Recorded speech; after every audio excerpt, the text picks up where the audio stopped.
what we've got, I'm excited to start working with them. What are some of the challenges ahead of you? I think that a couple of the main things in the spring is one is I got to identify who they are in terms of where they fit within our schemes. Our schemes aren't going to be overly complicated. They're going to be something that is simplistic enough that we're going to be able to execute. But that's the second thing is we got to make sure that coming out of spring they understand the basic fundamentals that we've been trying to do. And that's spring's all about installing your schemes and identifying personnel. I just want to get a feel for all these kids and how they can help us. Eventually, maybe we'll get to the point where maybe we're scrimmaging a little bit in the kicking game, but my expectations are on a daily basis. I'm not really putting any expectations other than on the spring. I want to make sure we come out of here clean. I've identified the personnel and the schemes fit. Do you have any kind of rules of thumb as to how you use starters or reserves on special teams? No more than one, no more than two. Well, usually it's usually as a general rule, you try to go no more than two, with your punt team being a priority, and then usually your kickoff team being a secondary deal.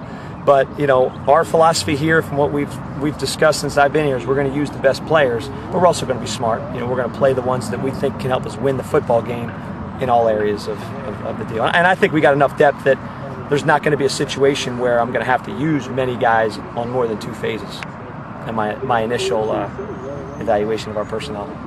How much have you watched any of the game tapes from last season, kind of get an idea of what you're going to be working with and maybe see changes to make? I've watched every single rep of every single special teams deal. Luckily, I was here for the week for spring break when everybody was kind of in and out, so I was able to watch every single rep of. So I know exactly who's played where and who played well, and maybe some spots we got to move some different guys. And then defensively, I've probably watched 4 or 5 games, and I'm getting a better feel of the offensive personnel, out here on the practice field. So I feel like I got a pretty good idea of what they did well in the past and what we need to do better in the future. How about the job itself? When we talk about coming here, being part of South Carolina. I mean, it's just so far it's been great. The staff is outstanding. The players have been awesome. I've been here 4 days working with the players, and all I can say is I'm very, very, very, very happy to be here, and that's not I'm not overstating that at all. Every aspect. The weather is a big part of it too. Being able to be outside. I coached Minnesota, it was great, and I coached at Harvard for 4 years. The last 8 years, our spring balls have been you're either dealing with snow or you're inside. So it's nice to be outside. Do you realize you could become a hero if this team returns a kickoff for a touchdown this year? I understand that it's been a while since something like that's happened, but we scored. I haven't personally scored, but teams I've coached have scored their share of points in the kicking game, and that's one of our biggest challenges. Is you have to be a team that minimizes the explosive plays of the opponent, and in this league, that's a tough job. But at the same time, I think we've got enough skill guys that we've got to do it. I know it hasn't happened maybe in the last 6 years, but. When I was at Harvard, we had 7 in 1 year, so let's hope we have one of those types of years. Not pointing a finger at any coaches, but when you look back, the lack of production on return, is it more lack of blocking or just the return guy not hitting the right holes? Is it probably a combination? But is it more like on kickoff returns, it's a combination of everything. It's a collective scheme, and one of the most important things is to have an outstanding kickoff returner. That's the most important thing. But you also have to have 10 other guys that are going to be blocking for him. He can't do it on his own. And you're not talking about opening up the Grand Canyon for him, but you got to open up a big enough hole that he can hit it and make a play. So it's a collective effort. And their schemes have been great. I don't think it's an issue of that. It's just cleaning up some fundamentals and some technique and making sure you have the right guys back there returning. The return guy, how important is the speed as opposed to just finding the right hole?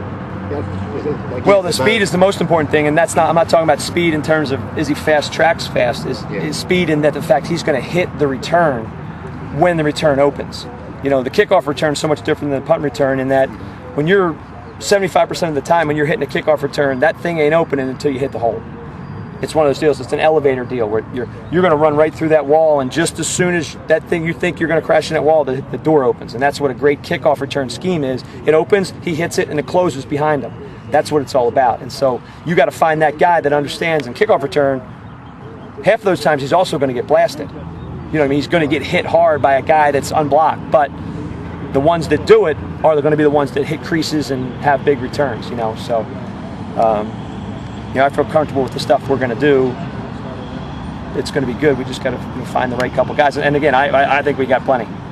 and a guy like that's not here yet, a guy like Demare Berg, with that kind of speed, it's Yeah. gotta be kind of exciting to maybe. I'm just excited about everybody. I'm not really. There's no guy that I'm looking at saying he has to be the guy. I think there's a collection of guys that we've got to identify.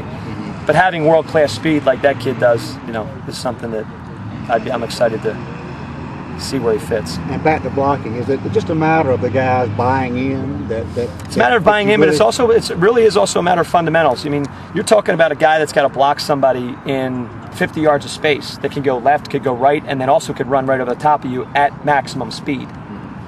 So it's a fundamental and technique that they've got to learn, but it's one I feel very, very comfortable teaching, and I think that we can get good at here real quick.